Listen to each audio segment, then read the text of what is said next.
The man yawns while reading the newspaper. Instantly, he teleports to a beach by the sea. At this moment, a beautiful woman approaches him, unbeknownst to the man. All of this is a temptation from the gods. In this realm of the mortal world, ruled by 7 gods together, they are respectively fate, death, destruction, fury, dream, and a pair of twin brothers, desire and despair. Although these 7 gods are relatives, but everyone has their own duties, and they rarely interact with each other. Among these gods, the god Dream, who governs dreams, is a particularly unique one, with great abilities, mainly tasked with managing human dreams, to prevent humans from being consumed by nightmares, and heading towards destruction. However, in the wakeful world, his powers are weakened. On this day, in order to capture a defecting nightmare, Dream decides to venture into the human world. Yet, it is not his domain, and for the dreamer, the human world is full of dangers. Nevertheless, Dream still leaves his realm of dreams. In 1916 England, Wick Claus, the child of this elderly wizard, perishes in the war, but he can't accept it. In order to resurrect his son, the old wizard devises a spell, in an attempt to summon and trap death, so that death may return his son's life. Something went wrong with the summoning ritual. The one he summoned was not the god of death, but the Dream Master.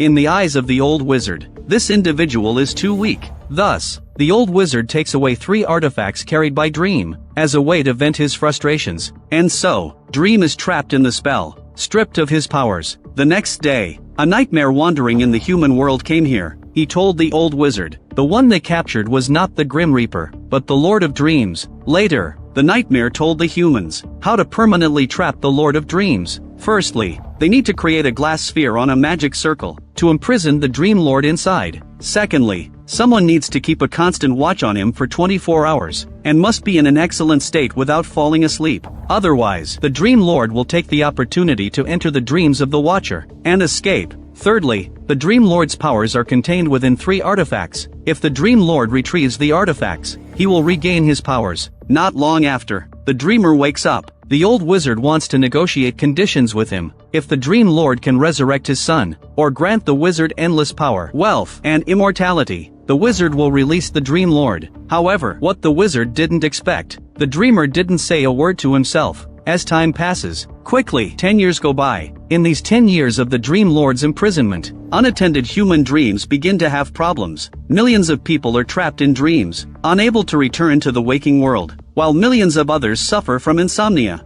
unable to enter the realm of dreams. People's minds start to become disturbed, yet they are unaware. The root of it all is, the owner of the dream was imprisoned. However, during these 10 years, the old wizard rapidly accumulates vast wealth through the power of the Dream Lord's artifacts. But for the old wizard, anything in the world, not as good as his beloved son. Later on, the old wizard becomes increasingly irritable. His middle son became the object of his anger. Additionally, the old wizard's lover becomes pregnant, but he forces her to have an abortion. After this incident, the lover no longer holds any hope for the old wizard. She escapes with the 3 artifacts of the Dream Lord. This angers the old wizard even more. He even came to the dreamer and cursed, blaming him for everything because he refuses to surrender. Even when his second son tries to console him, the old wizard was also beaten. In the midst of the father and son pushing and shoving, the old wizard accidentally crashes into the glass and dies. The second son becomes the master of this place. Now it's the second young master's turn to deal with the Dream Master. He tells the Dream Lord that as long as he doesn't harm him, he will set him free. The Dream Lord remains silent, because he couldn't get over the fact that the second young master killed his servant Raven in order to please his father. Moreover, the gods will not make any compromises. And so, time passes, but it's unclear how much time has gone by. The second son also becomes an old man. The old man feels that he hasn't made any unreasonable demands, so he wonders why the gods are still unwilling to compromise. Before leaving, the old man's will crushed the formation line. From that moment on, the Dream Lord breaks free from years of captivity. Soon, the Dream Lord gazes at a chubby guard. In the blink of an eye, the chubby guard enters the dream realm. Here, he finds the sunshine, waves, beaches that he loves, and beautiful women all appearing before his eyes. But within seconds, those women disappear. Just as the chubby guard is puzzled, the Dream Lord appears before him. The chubby guard immediately pulls out his gun and shoots. The next second, he is awakened by the sound of a gunshot in the real world, but it's already too late. His bullet shatters the glass enclosure. As a result, the Dream Lord breaks free from his restraints. He starts by blowing dream sand towards the two guards, causing them to fall asleep. This time, the Dream Lord, who has been away for many years, returns to his realm of dreams. He first found the second young master who had trapped him for nearly a century. The second young master in the dream was very scared, but the dreamer didn't do anything, just let him fall into a dream as punishment. After completing these actions, the dreamer returned to their own dream kingdom. How magnificent the kingdom used to be, but now it is in ruins. The dreamer's subjects had left him. The imprisoned nightmares had long escaped. At this moment, only one faithful servant remained, still waiting for the dreamer's return. The more troublesome issue is that, after losing their 3 artifacts, the dreamer's powers have almost dissipated. At this moment, he can't even repair this dreamland, let alone pursue the escaped nightmares. The current plan is, the Dream Master must find back the 3 magic tools he lost. But the dreamer doesn't know the whereabouts of the artifacts, they can only seek clues from other gods. Soon the dreamer was connected to the trinity of goddesses of fate. However, everything comes at a price. Moreover, these 3 individuals demand a high price. In order to prepare gifts, the dreamer needs to regain some of their powers. In the realm of dreams, there is another elf living here, and the elf is actually the young dragon created by the dreamer in the past. The young dragon cannot express its own opinions, but it sacrifices itself to restore some of its creator's power. Afterward, the dreamer arrived at the Dream River. After years of neglect, it had become dangerous. Soon, the dreamer took away the crossroads symbolizing destiny from the Cambodian farmer's dream. Then he found the British and American-style gallows in a Japanese movie fan's dream. Finally, they obtained a snake symbolizing rebirth. At this point, the gift for the goddess of destiny is ready. The dreamer offers it. Then, he asked where their own artifacts were. The 3 fates gave he a vague answer. Currently, the sandbag artifact is with a human exorcist named John Constantine. The crowned helmet has fallen into the hands of a hellish demon. As for the magic ruby, it was given by a mother to her child. The information the dreamer obtained was only this. Although relevant information is better than nothing, but it can be regarded as a direction for investigation. The dreamer once again arrived in the human world. Now, they had to find John Constantine. As an exorcist, she possessed extraordinary abilities. Many demons were sent back to hell by her. At the same time, Constantine was in a church, performing an exorcism ritual. A British princess stood in front of her. She was about to marry a football player. On the surface, Constantine was officiating their wedding, but in reality, she was performing a ritual to exorcise demons. When Constantine started reciting incantations, the football player immediately had a negative reaction. Next, a demon burst out of his body and tore him apart. Constantine had been waiting for this moment for a long time. The dreamer suddenly appeared here and spoke out the name of the demon. The reason the dreamer did this was that he wanted to make a deal with the demon in order to find out which demon took the helmet. But Constantine didn't give the dreamer this opportunity. She quickly recited an incantation and sent the demon back to hell. And for a demon, their biggest weakness is someone knowing their name. Seeing that the plan failed, the dreamer could only go through this level with Constantine. Constantine focused only on exorcism. After the exorcism was done, she left, but finding her again was not difficult. Later on, the dreamer entered Constantine's dream to help her overcome her inner demons. It turns out the dreamer had already investigated everything. Constantine is often plagued by nightmares. The reason she faces this hardship is that in a past mission, she accidentally sent a girl to hell. Tonight, Constantine had another nightmare, but when she woke up, she saw the dreamer. The dreamer noticed the objects in her room, which were all things she couldn't bear to throw away. Combined with Constantine being alone, the dreamer quickly deduced that she was a very sentimental person. Constantine, seeing the dreamer even coming to her house, honestly told him that the artifact sandbag was previously in her possession, but had been handed over to an acquaintance who was very important to her. However, she had abandoned that person. Afterward, the two of them traveled together and arrived at the acquaintance's home. Constantine asked the dreamer to stay back and let her handle the matter. Upon meeting the acquaintance, they had a pleasant conversation, but tears filled the acquaintance's eyes as she questioned why Constantine had left her in the past. Soon, the old friend turned into dust in front of Constantine. This instantly woke Constantine up. It turns out she had just been in a dream woven by the dreamer. It turned out that she had just been in a dream weaved by the Dream Master. Soon, the two of them met the acquaintance in reality. But now the old friend doesn't have much time left. The reason the acquaintance had turned into such a state was because of the dreamer's sandbag. which possessed a power that mortals could not handle. Anyone who touched it would be cursed with their life. In the end, the dreamer, who retrieved the sandbag, gave the acquaintance one last beautiful dream, allowing her to pass away in her dreams. After completing these tasks, Constantine and the dreamer parted ways. The dreamer also took away Constantine's nightmares effortlessly. From then on, Constantine would no longer be plagued by nightmares. After retrieving the first artifact, the dreamer arrived in hell. His purpose was to reclaim his second artifact. Upon reaching the gates of hell, he saw human bodies embedded in the door. As the dreamer approached the door, a body on the wall suddenly moved and handed him a mallet. The dreamer used it to strike the copper gong, and a representative from hell was sent over. Upon seeing the dreamer, they arranged for his entry. The ruler of hell is the fallen angel Lucifer. The environment here is influenced by his fluctuating moods. In hell, everywhere one looks, there are peculiar sights composed of human bones and corpses. Upon reaching the Valley of Prisoners, the dreamer realized that something was amiss. Soon, he heard a familiar voice. She was the female leader of the first human tribe 10,000 years ago. She was once the dreamer's lover, but she betrayed him,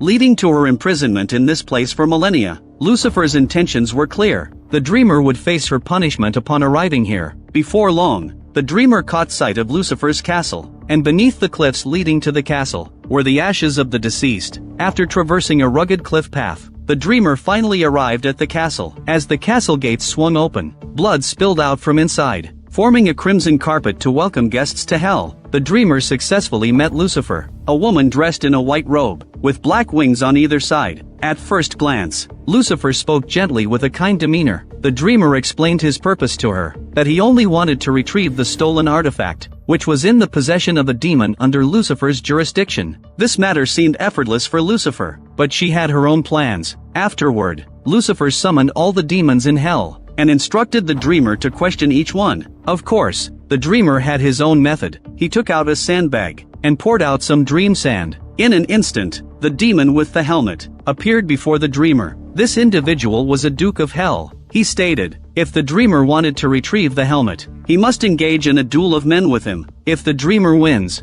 he will surrender the helmet, but if he fails, he will become the Duke's slave. The dreamer agreed to his terms. Lucifer remained calm and composed. As the rules of Hell's duels dictate, the opponent can designate a representative to fight. Soon enough, the Duke of Hell requested Lucifer to be his champion. Just like that, the Dream Master encountered the most difficult opponent. Upon hearing that Lucifer was participating, all the demons rejoiced and cheered. In their eyes, Lucifer was undoubtedly the winner. However, Hell's battles were unique. Not truly martial arts displays, but rather a battle of words. They engaged in a verbal duel. Lucifer, taking the initiative, played the card of a vicious wolf. The wolf is very aggressive. The dreamer played the card of a hunter. Hunters riding horses in battle, drawing his bow and aiming at the wicked wolf. When the arrow struck the wolf, Lucifer was also hurt. After regaining composure, Lucifer continued her moves. She played the card of a venomous snake, which fiercely bit the horse's leg, causing the dreamer to be poisoned. Despite the struggle, the dreamer played the card of a falcon. The falcon consumed the snake, leaving its marks on Lucifer. At this stage, this duel resembling a gladiatorial battle, was bound to escalate further. Lucifer unleashed an attack with viruses and bacteria. While the dreamer likened himself to a world that embraces everything, Lucifer's asteroid instantly destroyed the world. The dreamer,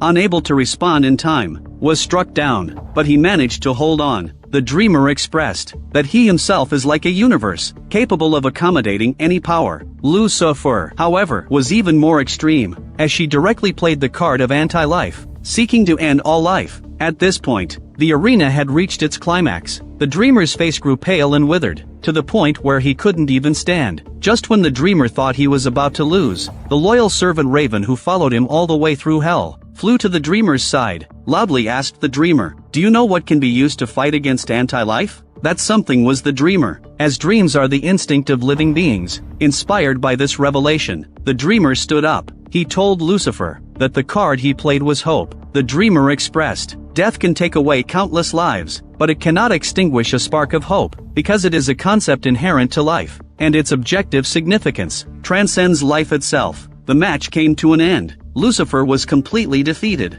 She ordered her subordinates to return the dreamer's artifacts. However, the demons were unwilling to let the dreamer leave like that. They gathered together, and surrounded the castle. If the dreamer took that step, he would be doomed forever. Just then, Lucifer revealed her true intentions. As it turns out, she had gone to such great lengths to form an alliance with the dreamer. In doing so, they would rule over the mortal realm and challenge the divine beings in heaven. If the dreamer did not agree, he would be forever trapped here. Faced with such a situation, the dreamer showed no fear. He asked Lucifer, "If dreams had no power in hell, then how could you have aspirations to challenge heaven?" At this point, Lucifer realized she couldn't control this man. In this way, the dreamer ventured into hell. In the end, none of the monsters and ghosts could touch him. They could only watch as he came and went as he pleased. Now, the artifacts, the sandbag and the crown of the nation, have been retrieved. Next, he is going to search for the final artifact, the ruby. This magic weapon is in the hands of a mortal, but retrieving it won't be any easier than the previous two.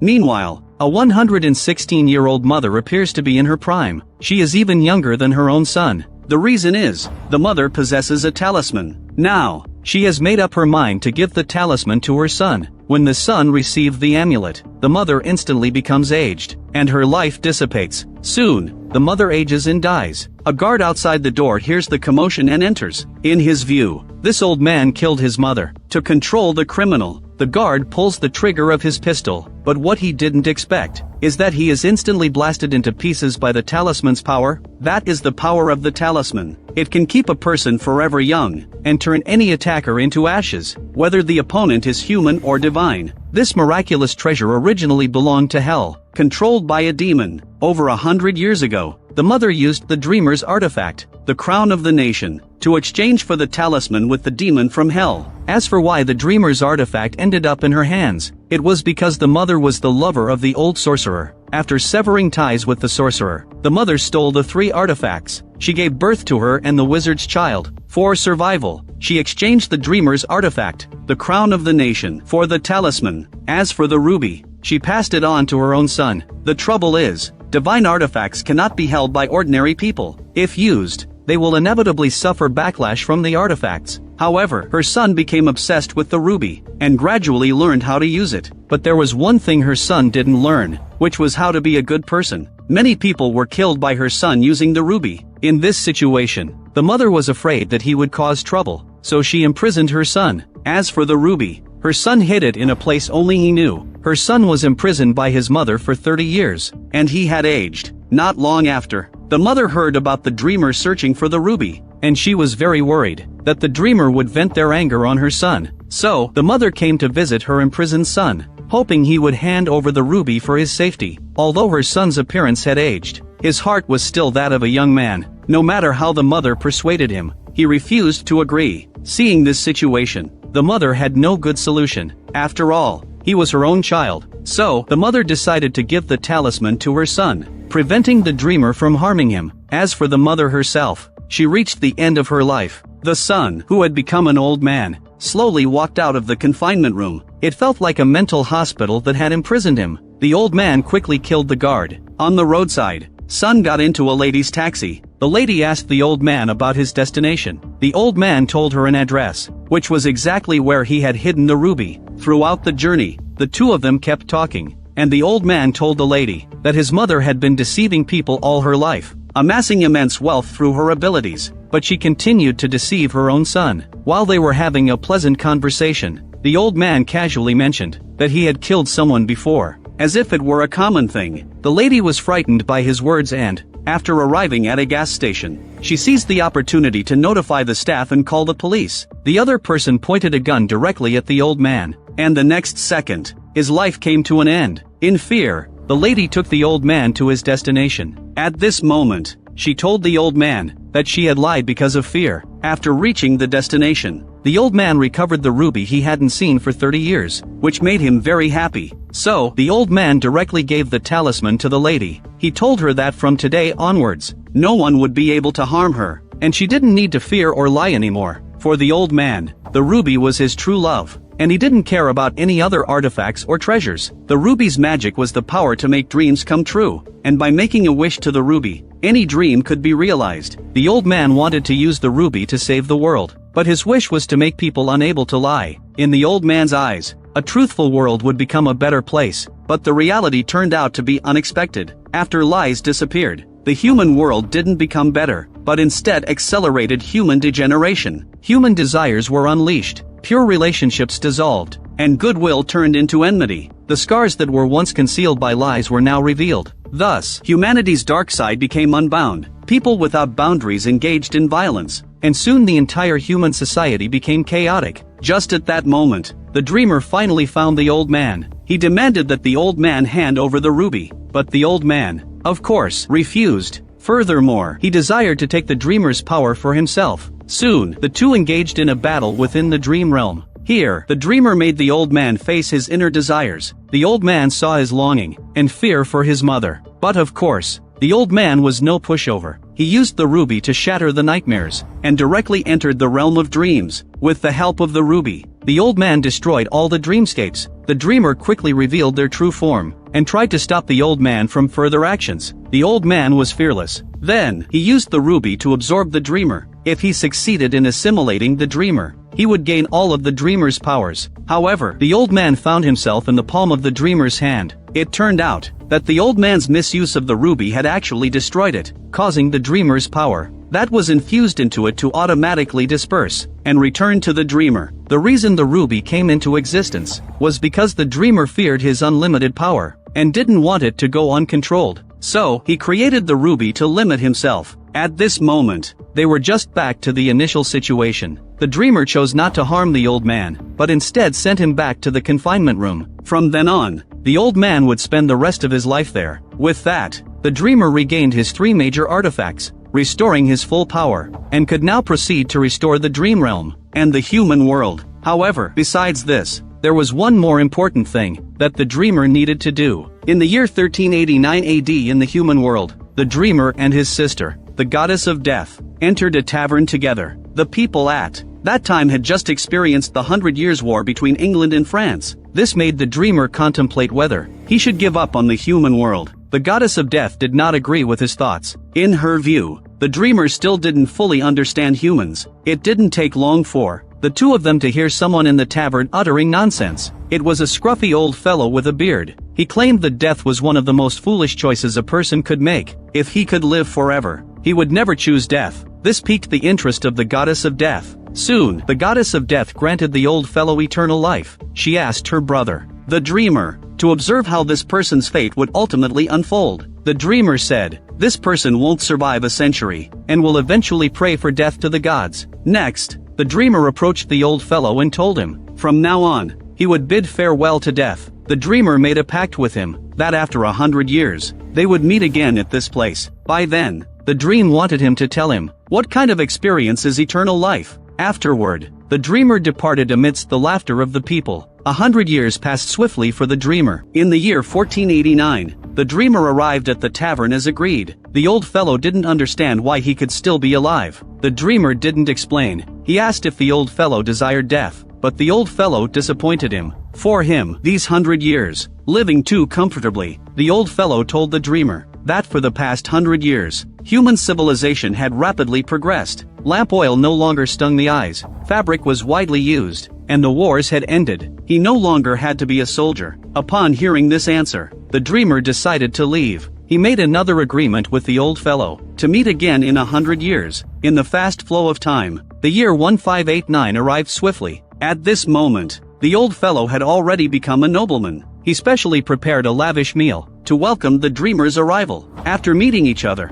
the elder brother told the dreamer about his legend. In this era, he learned shipbuilding and earned a considerable fortune. He bought himself a noble title, and then, the old fellow excitedly took out a small painting. It depicted the old fellow's first love and child. The old fellow's life had been so colorful. Now, he no longer wanted to die, but the dreamer felt bored. Soon, he noticed a man behind him. This person was none other than William Shakespeare, but he didn't have any outstanding works at the moment. The dreamer decided to help him, so he gave the literary genius a dream. However, he hoped that the other party would write something about dreams, like A Midsummer Night's Dream. After saying that, he left. In the year 1589, 100 years later, the dreamer returned to the tavern. But things were different this time. Surprisingly, the old fellow was late. Soon, a person covered in dirt burst in, and the dreamer recognized him as the old fellow, so he asked the staff to let him in. By this time, the old fellow had lost his former charm, his wife died in childbirth,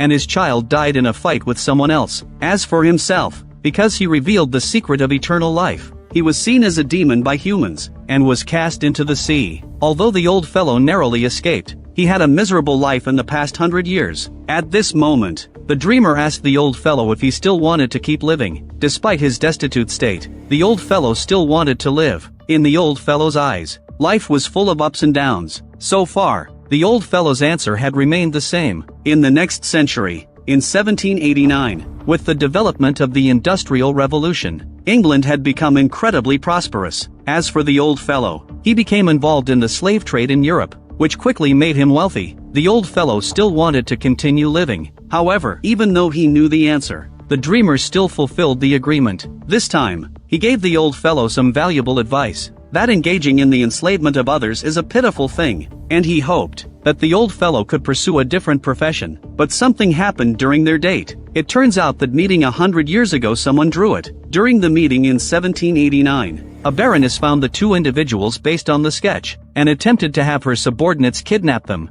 Upon witnessing this situation, the old fellow jumped up and shielded the dreamer, engaging in a fight with the baroness's henchmen. Naturally, the dreamer was not afraid of them. With a small trick, the baroness fell into a dream, and confronted her own nightmares. And so, this meeting came to an end. When the time came to 1889, the dreamer arrived at the tavern as agreed. By this time, the old fellow had started a cigar business, and was still doing very well. The old fellow believed that besides asking that question, the dreamer must have had another intention, perhaps a longing for companionship in their loneliness. However, the dreamer was angered by the old fellow's statement. Feeling insulted as a mortal, the dreamer left the tavern directly, declaring that he would never come again. The old fellow hurriedly chased after him, and told the dreamer that he would still be waiting here in 100 years. If the dreamer came as usual, then they would be friends. In 1989, the old fellow came to the tavern again, but even until the shop was about to close, he didn't see the dreamer's figure. Finally, the old fellow realized that he wouldn't be able to see the dreamer today. Perhaps the dreamer didn't consider him a friend. However, the old fellow didn't know that the dreamer had been imprisoned by humans. During these 100 years, the dreamer gained a deeper understanding of humanity. As the dreamer broke free from the prison and retrieved his tools, he punished each of those guilty individuals. However, afterward, the dreamer fell into a profound state of emptiness. He couldn't find the meaning of overseeing the human world anymore, considering leaving them to their own devices. At that moment, his sister, the Grim Reaper, found him once again. She knew that the dreamer was feeling down, so she decided to spend a day with him. On that day, the dreamer accompanied the Grim Reaper to carry out their duties. Numerous lives found their rest on this day, whether they were elderly individuals nearing the end of their lives or strong and young ones, regardless of their differences. The Grim Reaper smiled as she escorted them on their final journey. She told the dreamer that she had also questioned why this kind of work was her calling. At some point in the past, the Grim Reaper contemplated letting go of this complex human world, because people tend to offer praise to the newborns, and direct anger and dissatisfaction toward death. However, even so,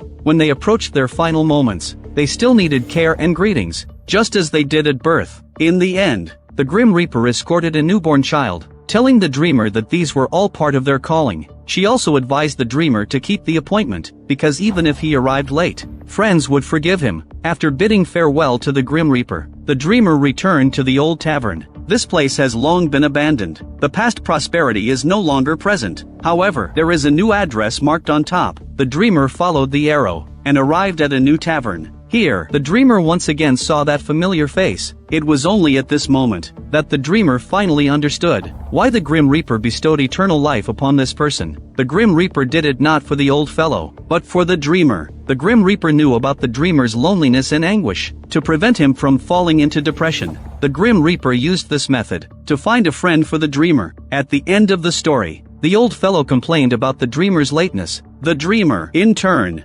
expressed that he owed him an apology, because it is very rude to keep your friends waiting for a long time. The dreamer fulfilled one of his own wishes. Next, he would immerse himself in his work once again. On a subsequent day, a young girl unexpectedly entered the dreamer's dream realm after falling asleep. This surprised the dreamer greatly, because humans didn't have the ability to come here. She was the first one in countless years. The dreamer asked the girl how she managed to enter here, but he soon discovered that the girl named Rose was the dream vortex. It turned out that every 1,000 years in the human world, a dream vortex would appear. As a result, the person who becomes the vortex would possess the same power as the dreamer. For the dreamer, he himself couldn't control this person. The dreamer must destroy it in order to ensure the stable operation of the dream realm. However, the dreamer is not taking action at the moment, because he wants to utilize the power of the vortex to capture 3 escaped nightmares. As for the girl named Rose, she only wants to find her lost brother, Jed. In that case, the dreamer decides to help her, and they set off together.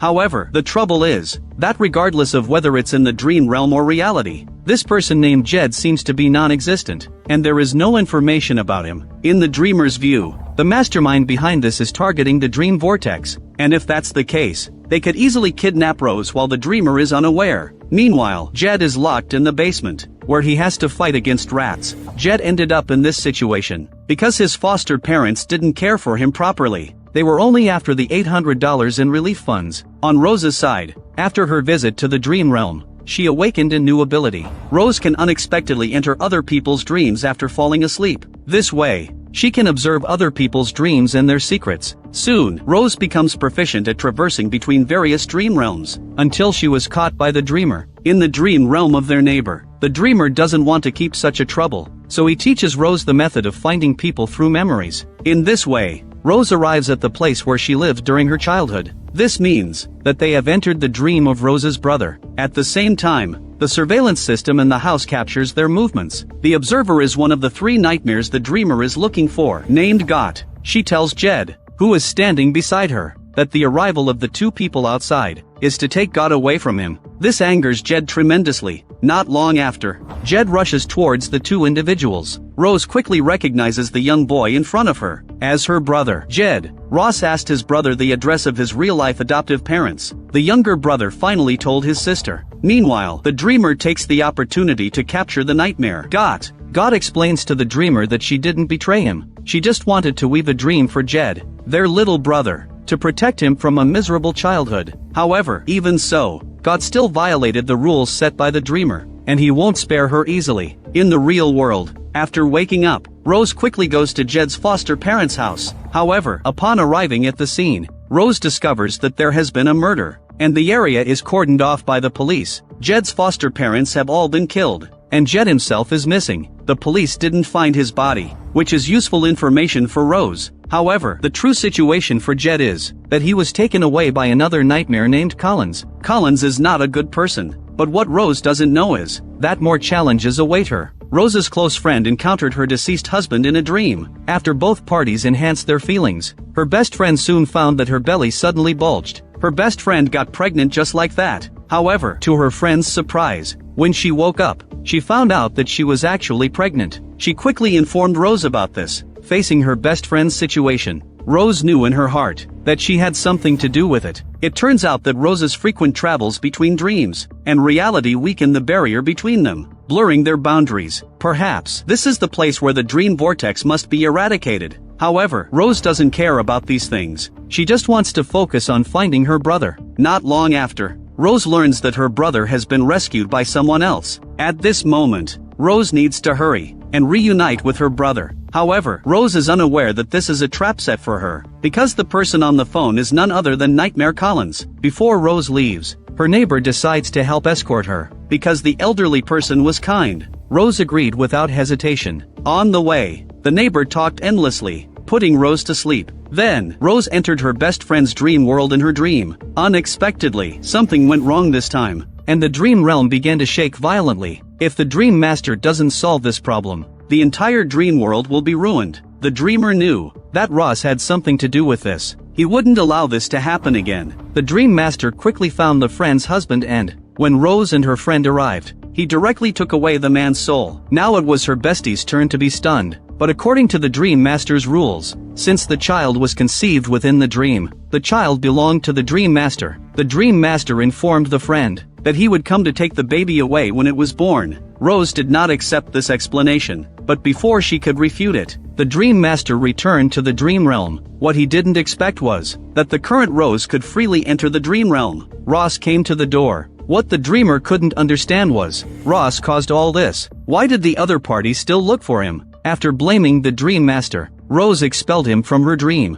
When Rose woke up, she reached her destination, and her accompanying neighbor quickly noticed that the hotel was crowded with members of various cults. Next, when the neighbor saw Collins, he knew something was wrong. It turned out that the neighbor uncle was also a nightmare, and he had another name, the Green of the Violinist. The Green directly found his master, the Dream Master, while the other escaping nightmare, Collins, established his cult in the human world. Now it seems that their intention is to form an alliance with Rose to overthrow the Dream Master's position. Meanwhile, Jed accidentally witnessed Collins killing someone, prompting him to run away. Collins couldn't let him escape so easily, so he quickly caught up with Jed. After Jed fled the scene and accidentally bumped into a fat man, he didn't know that the fat man was Collins' henchman. At that moment, Rose, Jed's sister, found him, and the fat man wouldn't allow them to escape so easily. After a struggle, they managed to break free from the fat man, but their luck was really bad. At that moment, they ran into a dead end, and the fat man was rapidly approaching them. Collins directly ambushed them from behind and killed the fat man, leaving the siblings puzzled about his actions. In fact, Collins' intentions were clear. He wanted to form an alliance with Rose to completely unleash the dream vortex, let reality and dreams merge completely, and in doing so, he would have the power to challenge the Dream Master. Rose also understood that the Dream Master wouldn't let him live in the human world freely, so she made an agreement with Collins. Next is the challenge of the two to the status of the Dream Master. In Collins' plan, he would first hypnotize all his followers before collectively entering Rose's dream realm. However, this reveals their true nature to Rose, and she realizes that they are a group of completely wicked individuals. At this point, the Dream Master intends to stop Collins, but he is surprisingly injured by a real dagger, because Rose has blurred the boundaries between reality and dreams. Under these circumstances, the Dream Master becomes vulnerable to attacks from reality, and moreover, his powers are being consumed by the dream vortex, further weakening him. Once the consumption is complete, Rose, as the dream vortex, will become the new Dream Master. In other words, Rose becomes the victor in this duel. Collins and the Dream Master both enter Rose's dream realm. Collins urges Rose to quickly bring more people into the scene, while the Dream Master warns that if this continues, the entire human world will be doomed. No one can be immune to it, and Rose makes her own judgment, understanding which side is speaking the truth. In the end, Rose decides to stand with the Dream Master, and the price of doing so is sacrificing her own life. The next moment, everyone returns to reality. With that, it was clear to Collins that he had lost. Very soon, the Dream Master turned him into dust. Taking advantage of this moment, Rose and her brother escaped the scene. However, she knew very well this was not a long-term solution. By nightfall, Rose admonished herself never to enter other people's dreams again, but she didn't have the final say in this matter. What's even more troublesome is, she not only entered other people's dreams, but also brought everyone she knew into the dream realm. Subsequently, more and more people entered the dream realm. At that moment, a massive vortex emerged in the sky and on the ground. The vortex grew larger. It seemed to be absorbing everyone into it. Rose tried to reassure everyone not to be afraid, because it was just a dream. However, the reality was much worse than Rose anticipated. Fortunately, the Dream Master arrived in time, and the storm of the vortex was temporarily contained. Nonetheless, it was only a temporary solution. There is only one real solution, that is to let Ross go to death. On the other side, Rose's grandmother seemed to have a connection, and she could also enter the Dream Master's dream realm. The Dream Master's butler was no longer surprised. The other person told the butler she was the true dream vortex. The butler became cautious, and quickly brought the person to meet the Dream Master. The root of this matter was due to the Dream Master's imprisonment for 100 years. During that time, many people fell into a deep sleep. Thus, the dream vortex transferred from the grandmother to Rose. According to this viewpoint, the dream vortex was still caused by the Dream Master. However, the Dream Master didn't agree with this notion. As the dream vortex could only form naturally, there was no reason for it to be altered by anyone. The grandmother couldn't answer the other person, but before sacrificing herself, she told the Dream Master that when the grandmother fell into a deep sleep, she encountered a man with golden glasses. the Dream Master instantly realized that person was his own brother, Desire. After resolving the dream vortex, the Dream Master decided to meet his brother. To strengthen their brotherly bond, he presses the head of Desire to warn the other person. If his brother persists in his stubbornness and continued with such actions, he shouldn't blame him as an older brother. However, the Dream Master's warning would likely be ignored, as the nature of the God of Desire is to satisfy their ever-expanding desires. The first episode of the TV series Dream Demon concludes here. Hope is a frequently mentioned term, because no matter what humans go through, they will ultimately hold on to hope in their subconscious. Therefore, a life of contentment in poverty is not suitable for most humans, as they often have their own aspirations. The world in dreams is merely a consolation, but the moment of awakening from this woven dream will eventually come. Let the Dream Master assist humanity. May every person be able to, upon awakening, create their own world. If you enjoy my channel, please give me a subscription.